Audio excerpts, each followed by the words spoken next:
Hey everyone, it's Chelsea Medlock with Savannah Wren Studios, and I know that I'm about 2 weeks late, but I can't tell you, it's been such a rough couple of weeks. I was supposed to do this workshop for Red Moon Women's Circle back on March 14th, but I couldn't because I felt really terrible on that Sunday, and I just thought that maybe I was having allergies or I was having, maybe I caught like a head cold, and so I just wasn't feeling energetically up to it to host a workshop about my whole health. And what I ended up doing was, I was going to reschedule it for the following week and it wasn't going to be a big deal. Well, come to find out that I actually had COVID, and it wasn't, asymptomatic COVID or even mild COVID. It was pretty moderate to severe COVID, not severe enough that I needed to go to the hospital, but it was severe enough that I'm just now really getting back on my feet. I still have a occasional cough and I'm really exhausted, but all of my other COVID symptoms are finally kind of falling behind me and resolving themselves. And it's really been about 2 weeks, 2.5 weeks.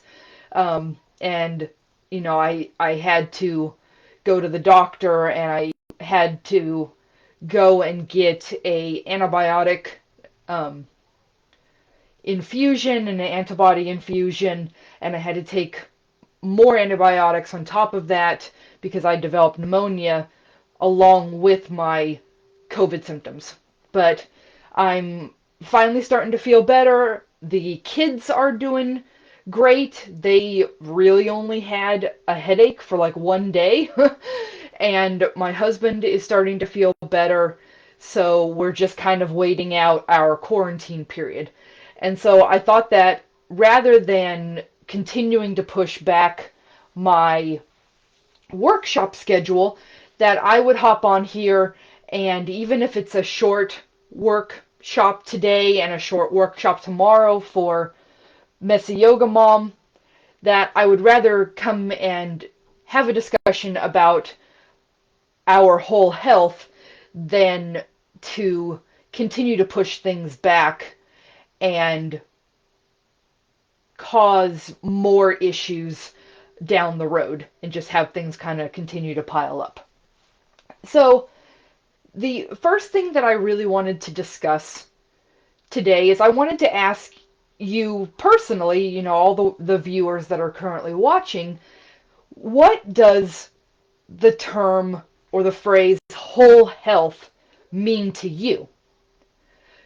What do you see your whole health incorporating and encompassing? So feel free to put that in the comments below and we can have a little bit of discussion uh, throughout this workshop. And you can always come back and do it later if you want to mull it over a little bit. I know that I'm the type of person that, when I get asked a question to discuss, I usually take a little bit of extra time to really think about what that discussion means to me as a way to get my words out the way that I would like to construe them so that they make more sense than just me kind of rambling on and on, which is what I'm kind of doing right now. So what I wanted to do for this workshop today is I wanted to impress upon the community that our health is about so much more than just our physical health. Yes, our physical health plays a very important role in how we feel day to day and what our long-term health goals and outcomes are. But there's a lot of things that go into and affect our physical health that we don't talk about, or we only talk about tangentially and outside of our physical health. And especially within our medical community, a lot of times I've experienced personally that my doctor is only focused on my physical health. They don't ask me a whole lot of questions about, say, my mental health or my emotional health or my environment or finances and all the things that can compound and affect my physical health. So, what is super important to me as a Virgo, and Virgo is the ruler of health and service, that I want to look at some of the ways that our environment and all the aspects of our existence feed into our physical health. So, for instance, we might say that finances, your financial health, can have a direct effect on your physical health.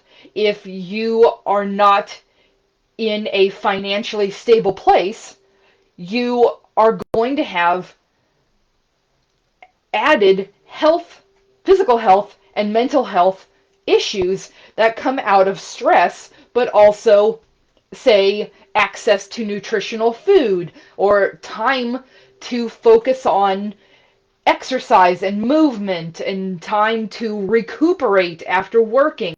And so all of that added stress that stems from your financial health plays a direct role in what your physical health is going through.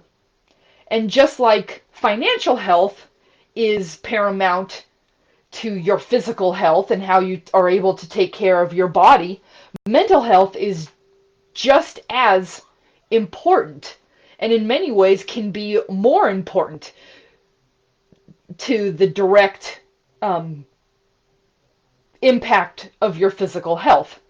And, things that I'm thinking of include, how we deal with stress, how we cope with stressful situations, traumatic events, how we deal with the day-to-day grind on our mental health. Are we depressed? Do we suffer from anxiety that overwhelms us?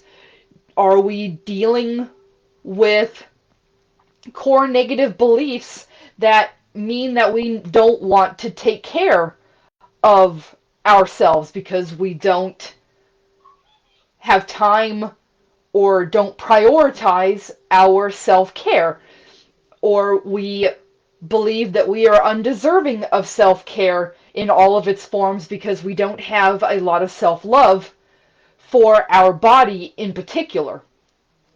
And so, in the past couple of weeks, I spent a great deal of time talking about the effect of mental health on our physical body, but we, as I, kind of mentioned before, just throwing out some ideas, there is a lot that goes into your whole health.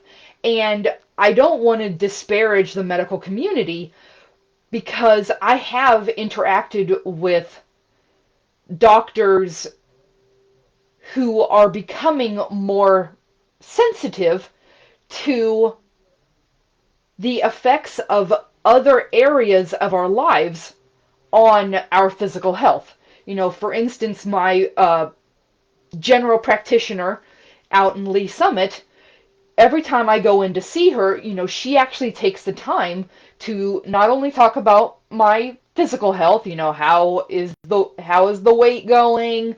How is your blood pressure going? Are you have any new symptoms, or are you struggling with any kind of physical issues? But she also takes the time to ask me where my mental health is. Have I been spending time with my therapist? Have I been depressed lately? Am I experiencing extreme anxiety? Am I stressed about finances or about my um, home life? And, she also asks me questions about a variety of different things, such as, am I getting outside? Am I, being able to go just get outside in nature for a little bit and spend some time outdoors? She asks me if how I'm doing with work and how I'm interacting with friends and family and my community. Am I getting a healthy dose of social interaction? And I really appreciate that from my doctor, because doctors in the past would, just ask me, you know, are you having any unusual symptoms or issues? You really need to focus on your weight. When are you going to lose weight? And it was a very fat phobic, body shaming environment from my previous doctors. Not only in Oklahoma, but when I was younger as a teen and young adult in Kansas, going to in high school and in college. And there was just this constant focus on that my body couldn't be healthy unless I weighed a certain amount. And I cannot stress enough that fat phobia is a major issue, not only in society, but in the medical community, and body shaming in any form is not okay. And it has a direct impact on someone's health when they are told that their body is not okay because of how they look. And so that kind of goes into your whole health with regards to body image, how you feel and you connect with your body. Are you abusing your body because you hate it or you feel like it's let you down? Are you trying to dissociate away from your body because you don't want to be in it, either because it is too painful to be in your body or because it is mentally too painful to be in your body? And I know that feeling intimately well. And, I don't want to go off on too much of a tangent, but, I've been deemed overweight since I was in 5th grade and went through puberty, because I was very curvaceous and I had large breasts and large hips, and no matter how much I exercised, I always stayed and fluctuated around 150, 160, and that was all the way until about halfway through my undergraduate career at KU, and then a lot of mental health issues came into play, and I started gaining weight because I was struggling with body image issues and trauma that centered around my body itself, and I just stopped taking care of it. I stopped feeding it what it needed. I stopped worrying about its nutrition. I stopped worrying about moving it and exercising it and just generally taking care of it, because I hated my body. I didn't want to be in it, and I honestly had this mental image that this was my body on one side, and whatever I looked at in the mirror wasn't me. And so therefore I didn't need to worry about taking care of that mirror image that I saw day to day. And those body image issues only got worse after I um, became pregnant with my first set of twins, and I couldn't get back into a more healthy state of being after that first C-section. Uh, Carrying two sets of twins to 39 weeks, both times, with both sets of twins each weighing almost 8 pounds, it really did a number on my body, and it made my health much, much worse. And it made my hatred of my body much, much worse. So much so to the fact, that I could not stand to be in my body for any length of time. And so I was constantly having mental struggles where I dissociated from my body because I could not be in the body that I had after becoming a mom. And as part of my mission for holistic integrated health, I have spent the last 3 or 4 years really trying to integrate the body that's in my mental picture of my body and what I assume or want from my body with the body that I actually have to create a better body image for myself that deserves love no matter what shape it's in or what size it is.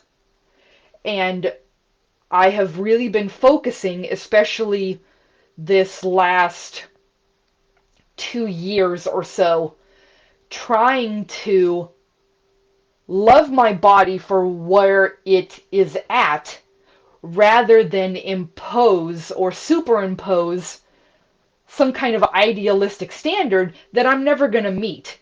There's no way that this body that I inhabit will ever reach Hollywood movie size status. There's just literally no way. I mean, heck, I don't even remember a time when I was in grade school that I weighed what celebrities weigh. And so that's an unrealistic standard that I can't put on myself, and I'm not going to let society put that on me. Now, would I like my body to have, be able to go running and skating and horseback riding and doing all the things that I used to love to do when I was younger? Hell yeah, I would love to be able to do that without getting too out of breath or falling down because my center of gravity has completely changed due to the lack of ab stability. But that can't, an unrealistic body image is detrimental to my whole health. It hurts my physical health, it hurts my mental health, it hurts my emotional health, and it sure as hell hurts my family's health and our financial health. I mean, it's just not feasible, and it's not okay for me to continue to abuse myself for unrealistic expectations. So, one of the things that I really wanted to, discuss, there was two things that I really wanted to hop on here and focus on with regards to this workshop. The first one is that most of the time, I firmly believe that our health crises stem from a lack of prioritizing our health. And as a society, we are really taught, especially women, to deprioritize ourselves for everyone else. I know that my health struggles really started when I started a family because I was supposed to prioritize my husband's health and his life over mine. I was definitely supposed to prioritize my children's lives over mine, and so at some point I deprioritized myself to the point that I was not even a priority on the list of priorities at all. I was somewhere off in outer space and never getting any of my needs met whatsoever because I had deprioritized my health to the point that it was self-harming and in many ways self-abusive. So I firmly believe that when we deprioritize ourselves and our needs, that we then start to lose ourselves. We start to lose a focus or awareness or mindfulness on our own health. And it's from this deprioritization that we get disorder. So, dis-order. And that disorder eventually leads to disorders and illness and sickness after deprioritizing ourselves long enough. Now, I'm not going to say, and I'm definitely not advocating that your health is your fault. I'm not going to say that. That's not okay. I'm not going to. This is not about blaming yourself, and it's definitely not about blaming other people. It's about saying that, that I do take a little bit of blame for where my priorities are, but I also need to take into account that society and the way that our capitalistic lifestyle is set up, how the system is set up, it is set up to make you deprioritize your health. I was watching a video a couple months ago on one of my favorite YouTube channels called Wisecrack. So this YouTube channel is run by philosophers who will discuss pop culture references in terms of philosophic arguments. And one of the videos that I was watching was about Mad Max Fury Road. So that is the newest Mad Max from 2015, starring Tom Hardy and Charlize Theron.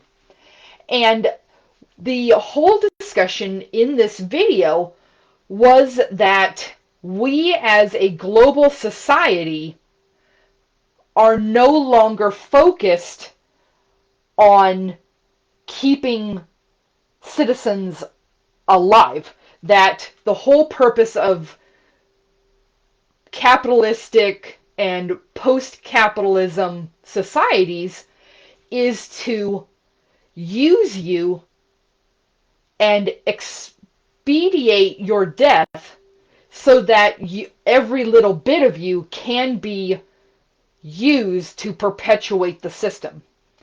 And it had to do with this idea that the system is set up to work you to the point of death so that you're eking out every last little bit of resources from an individual, and you are therefore hastening that person's death rather than encouraging them to leave a fulfilling existence. That basically, you're looking at cogs in the wheel and you're focused on using the cogs as fast as possible and then just plugging in a new one once that other one has deteriorated and is no longer viable. And so, it was discussion on, that our food systems, our work systems, our water, pollution, global warming, our system of finances, and how stress is baked into every little aspect of our lives to the point that we no longer care about our health until it's too late. And I found that video extremely thought-provoking because how many times in my own life have I prioritized work to the point that I had a mental or physical breakdown from the stress of that work? And, I see it in my children, I see it in my husband, I see it in my friends, where we a lot of times aren't living for our health and for our experience. We're only living to survive long enough to extend our existence before death. We're not enjoying it. We're not focused on our whole health. We're focused on just getting through the day and making sure that we get that next paycheck so that we have food on our tables and that we have electricity and a roof over our head, that we have running water and clothes to keep us from freezing to death. That's not the kind of experience that I want in this life. I thought I did. I mean, heck, when I was training to be a history professor, that was all I was thinking about. Getting to that next paycheck so that we could have the farm that we wanted, that we could have the cars that we wanted, that we could go on vacation and try to enjoy our lives.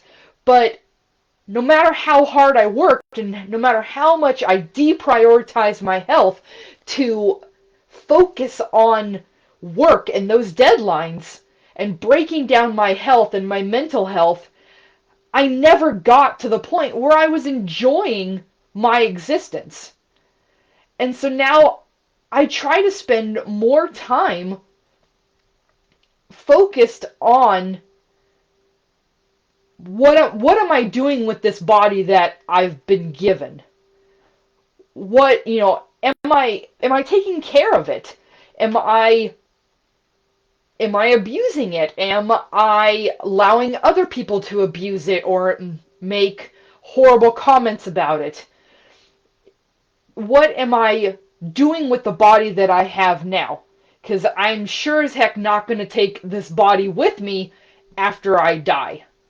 And who knows what will happen after that. Maybe reincarnation, maybe not, but I can guarantee that this body right here ain't coming with me. So, all that is to say,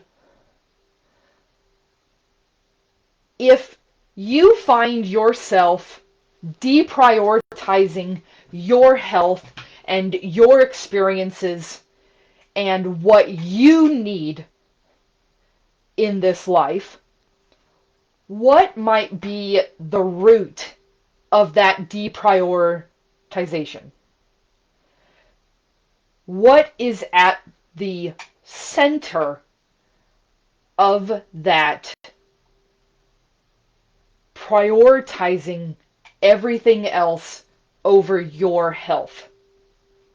I know for me, a lot of that prioritization, one, comes from the programming of our workaholic society that prizes work above everything else, and that hustle above everything else. But the other place that it comes from is that I have struggled since I was little with a core negative belief that I am not good enough. I am not good enough to be loved. I am not good enough to be noticed. I am not good enough to succeed. My body's not good enough. My brain is not good enough. My work is not good enough. And so it's, why would I prioritize my health if I'm not good enough to deserve my health? And that's one of the things that I have been working on for the last couple of years, is confronting that negative core belief with, I am enough, I deserve my health, I deserve such and such. And as part of that, because I am enough, I deserve love, not only from my friends, my family, and my community, but from myself. I deserve love from myself. I deserve to care about myself and to take care of myself. And so I try to wake up every morning and remind myself that I deserve love from myself. And what am I going to do today to show myself that I love her and that I am prioritizing her and her needs?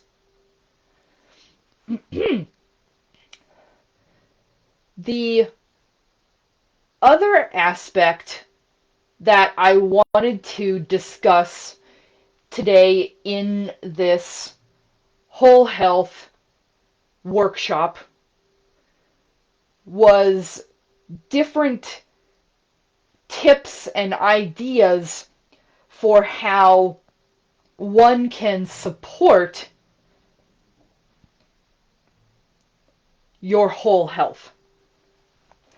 So, I'm not going to come on here and tell you that you need to eat 3 meals a day of mostly vegetables and fruit and no sugar and no junk, and you need to exercise an hour every single day. I'm not going to tell you that, because you know what your body needs and you know what your body wants, and you are an individual, and what my body wants and needs is probably going to be pretty different than what your body wants and needs for its health. But what I'm going to focus on instead is ways that you can support your health, that you can individualize and find a healing path for your health. that works for you. So some of the ideas that I have collected from a plethora of reading on the subject of physical health, mental health, and spiritual health. Because as a Virgo, I even when I want to, I can't not think of health and how health interacts with our daily lives, and figuring out different ways for that health can be expressed as individuals and individual lives. But what I've come up with all that reading over the last, I can't even tell you how many years, I came up with basically 5 tips or concepts that we can use to navigate our path to healing for our whole health. One of the things that a lot of the reading discusses is this idea that routines and habits can help out a lot when you are working on your health. Now, a lot of times this has to do with things such as exercise, but what I want you to consider is that habit building or habit coupling can be really helpful for a wide variety of health projects. So yes, of course, it can always help to build a habit or a routine for your exercise or for your movement, but how do you do that? You know, for a lot of us, we can't just wake up the next morning and say, I am going to willpower my way into an exercise regiment. I'm going to exercise or move from 8 a.m. to 9 a.m. 7 days a week, and I'm going to do this DVD every single day. That's not very realistic for the wide majority of us. So what the research does suggest is that, if say that your goal is that you want to incorporate exercise or movement every single day,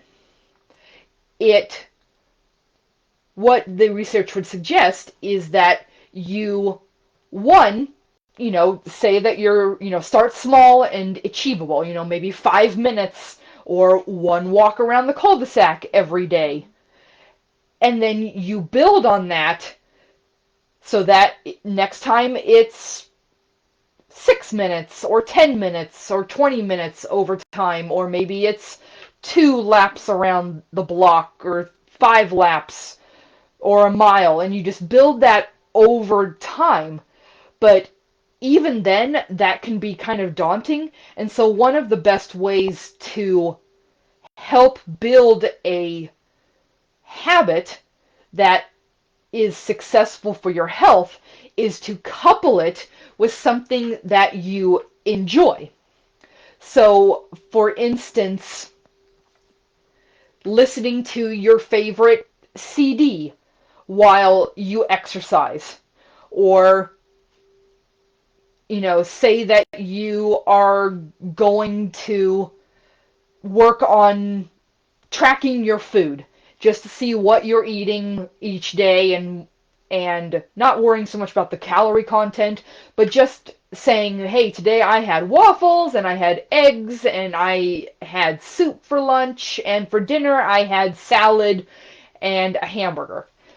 And the idea is that you want to introduce some sort of pleasurable activity that you can couple with the activity that you're trying to build. So, for instance,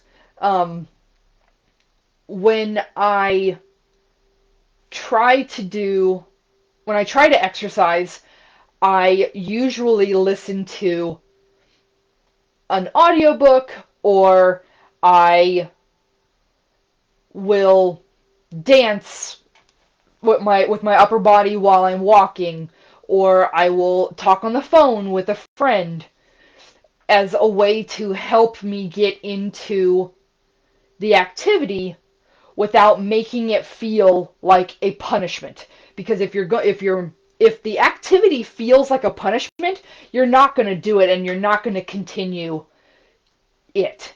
It has to, prime that reward system in your brain and help you, and be connected to the dopamine system. If you enjoy the activity, you're going to do it more.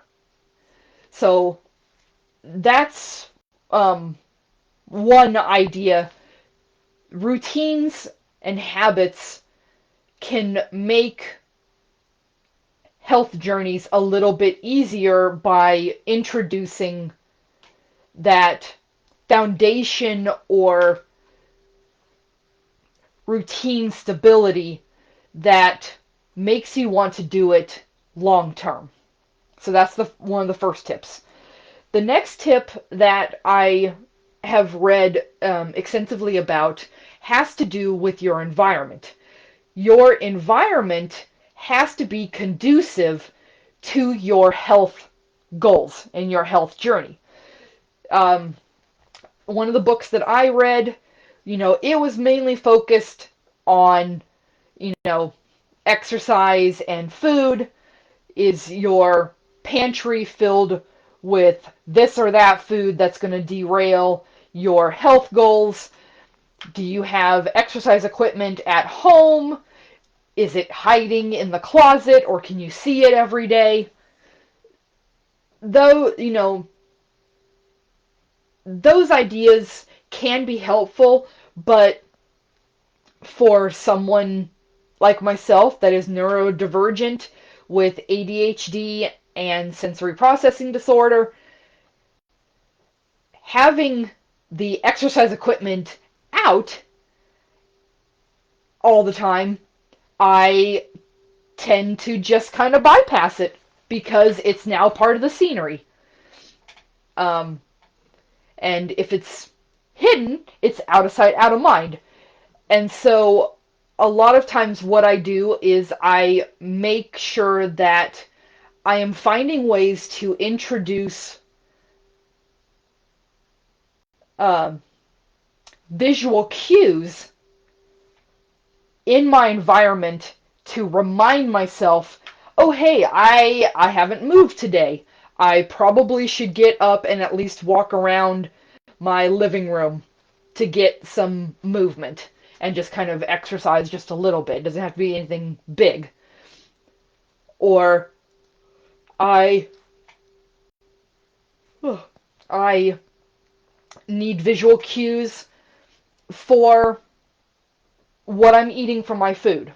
So one of the things that I tend to do when I'm not in lockdown for quarantine measures is that I originally bought this little light for my children. It's a little programmable light whereby it sets two timers. So it has a long timer and a short timer. And when the timer gets to a warning period, I usually set it for 5 minutes, the light on top of the tower starts blinking yellow to say, hey, you need to start, the time is about to expire, you need to focus on getting ready to transition to the next activity, whether it's movement or changing up a task. And then at the end of that warning period, the tower then goes red. And so then I visually know, hey, time's up. I'm switching gears now. I'm going to go walk around the block. I'm going to walk upstairs. I'm going to put the laundry down for a little bit. I'm going to put this book down and transition to something else. And having that visual cue to help me transition and remind me, oh yeah, I was totally going to do this thing for my health has been really important for my mental health and for my physical health. Um, Now, you don't have to use that kind of visual cue. Um, you can use an alarm on your phone so that it goes off at a certain period, or you can write little notes for yourself around the house. Um, if setting something out in a certain place helps, you could do that. For instance, maybe I want to work on ab strength sometime today. I might put the ab roller or my core ball in my office for that day only to remind myself that I wanted to work on that project. So there's a lot of different things that you can do to set up your environment for success. Now, this book in particular, it's talking about if you are addicted to sugar, setting up your environment so that you don't bring sugar of any kind into the house can help you with success. Um, I think that is too extreme, because if you don't, that has to do with deprivation thinking, and if you feel deprived, you're going to want to crave it. You're going to want it and crave it more, and you'll do whatever you can to go get that thing. So, we don't have a specific rule about not bringing certain foods into the house, but what we try to do as a family is moderate our intake where, we make sure that we're not binging the Easter candy or the chips or the popsicles. We try to focus more on that middle path of moderation so that we don't feel deprived. The third tip has to do with accountability. So you can view this as in a variety of different ways, whether it is holding yourself accountable or having a buddy network or a community network whereby you are being held accountable to your goals and your health journey.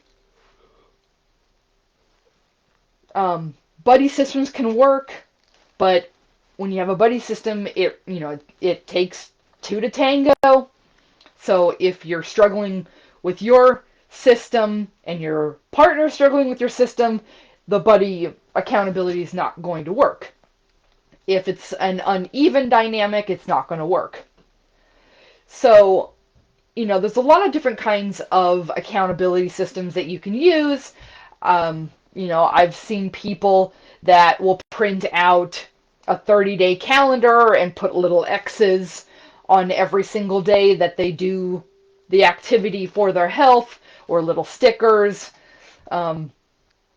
They hire a life coach or an exercise coach or a nutritionist, or they go to Weight Watcher support groups as a way to hold themselves accountable. There's a lot of different ways, and it's really about what you need and what you feel will work for you. I tend to be the type of person that needs external motivation when it comes to my health, because I have been in such a habit of deprioritizing my health that I need the external kick in the butt to make sure that I'm staying on topic and on my chosen journey. So I like to have accountability buddies. Um, Sometimes it works and sometimes it doesn't. It just kind of depends on what's going on. But, my husband, on the other hand, he's one of those people that can be his own accountability person, where he can internally um, focus his willpower to do it and stay the course most of the time. So that, accountability is a wide range um, skill that just takes a lot of practice to figure out what you need to be more successful and give yourself room for growth and backsteps, because your health, it's never going to be this always moving forward trajectory, always achieving. It's going to be more like you did some great, and then you had a little bit of a backslide. You did great, you had a backslide, maybe you did a loop-de-loop. So, it's health is never a straight progressing forward always line. So, just keep that in mind, that relapses are going to happen, you're going to lose focus, and and that's perfectly fine. You can't beat yourself up because you had one rough day or week or month with regards to your health. Just regroup, reassess, reset, and try again. The fourth tip that I wanted to mention is about that you have to make your health about play energy. If you feel like your health is a burden and that your journey for your health is a burden, you're not going to keep at it. You're not going to want to work on your whole health. You are going to be deprioritizing yourself because it's not fun. And I'm not saying that it has to be so fun that you are constantly rewarding yourself, or that you are constantly at play, but throwing in a little bit of play, a little bit of rewards, a little bit of creativity to your routines and to your health goals can make the difference between achieving your goals and being frustrated and relapsing and backsliding with your health. So for me, I don't like to just go for a walk around the neighborhoods. I would prefer to go for a walk on a hiking trail. It's more interesting for me. I see all the fun things that, the climbing on falling over trees, exploring creeks, all the pretty rocks, the different foliage and the different types of leaves and the different environment. That keeps me interested and motivated for what I'm doing. I enjoy swimming. But I would prefer to swim, say, at a lake than doing laps, because that's not fun. And so even when I do swim laps, I usually do it with a little bit of creativity. So I might do forward stroke the first 2 laps, and then maybe I do the backstroke, maybe I do the frog stroke or the breaststroke, maybe I pretend to be a mermaid for a little bit. Sometimes I do ski stroke, where I'm pretending that I'm a skier.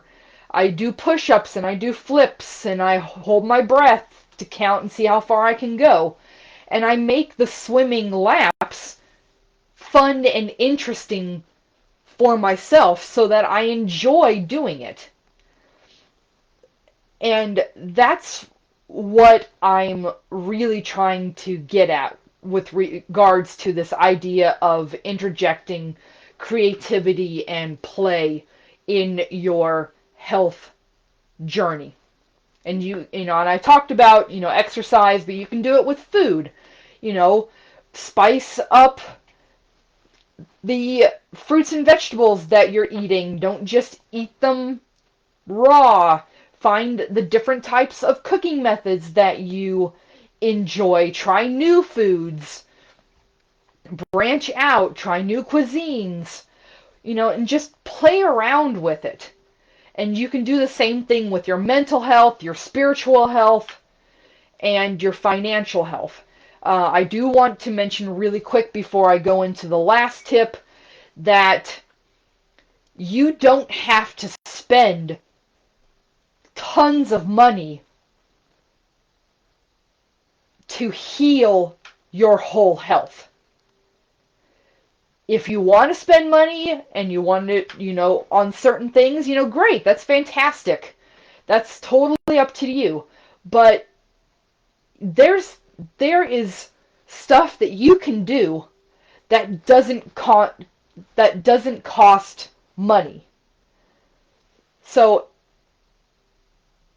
if say that I can't afford to go to the gym, but in my mind that's the only place that I can go to exercise, I could work on reframing exercise so that I'm using body weight exercise that I can Google and write up, that I could go walking or running around the neighborhoods, and none of that costs money outside of course, internet, but we have internet for a variety of things.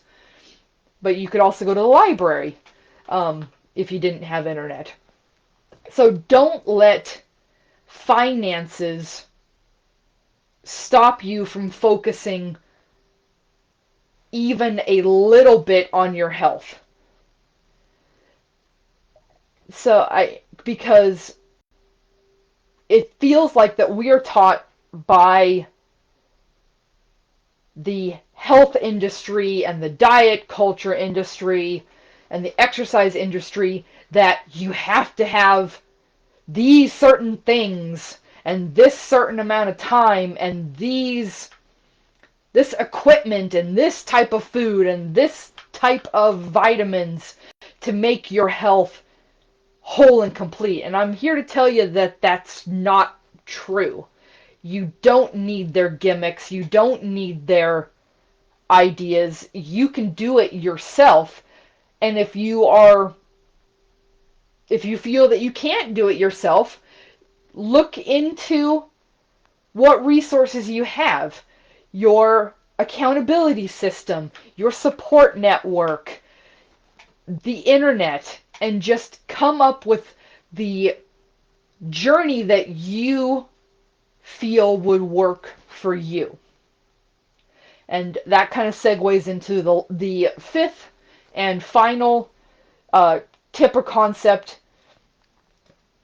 that really plays into not only setting up your environment and setting up accountability system, but you have to have a support system or a support network, a community that is on your side, that is supporting you with your whole health journey. So if you have people in your life that are constantly berating you for your body and how it looks, you're not going to be able to achieve the goals that you have for your health, because that kind of energy is going to be detrimental to your mental health, your emotional health, and therefore your physical health. So create the support system to help you be successful.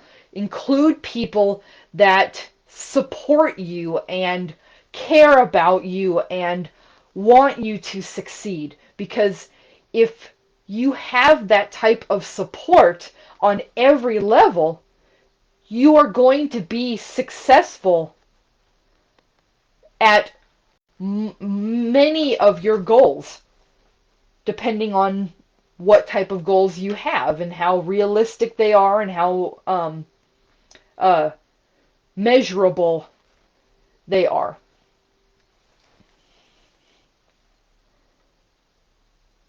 We are just about out of time, and so I want to encourage you, after you watch this video, feel free to drop some of your thoughts in the comments section. This video will be uploaded to YouTube in the next few days, definitely the next week, and so if you haven't gotten a chance to watch it live, feel free to go check it out on my YouTube channel, Savannah Wren Studio, at a later date, and drop your comments there. I'm always interested in creating a more discussion-based workshop that involves community interaction rather than just me giving some sort of lecture on different subjects. I want to remind you that tomorrow I will be doing my Messy Yoga Mom workshop on anxiety and anger, especially with regards to parenthood. And so I hope you can join me for that one. That topic is very near and dear to my heart because I experienced it firsthand, and it was very enlightening but also traumatic at times, going through that situation where I learned that anxiety can be deeply connected to anger and rage, especially as a parent trying to do their best. If you enjoy my content, you can follow me here at Savannah Wren Studio on Facebook. You can follow me on YouTube. I like to send different workshops and classes and topics that are just kind of on my mind to my YouTube community. But I also have a Patreon community under Savannah Wren Studio, and there I not only introduce different videos that are especially for my Patreon community, but they also receive special perks such as different workbooks to go along with my free workshop events. They also get free tarot card or oracle card readings, astrological advice, and my membership starts at just $3 a month, and there's different levels to each of my Patreon tiers that I like to make sure that I'm supporting my community that supports me. So I hope you have a great rest of your day, and I will hopefully see you tomorrow for my Messy Yoga Mom workshop on anxiety and anger. And as always, the light and the darkness within me recognizes and honors the light and the darkness within you. Thank you, thank you, thank you.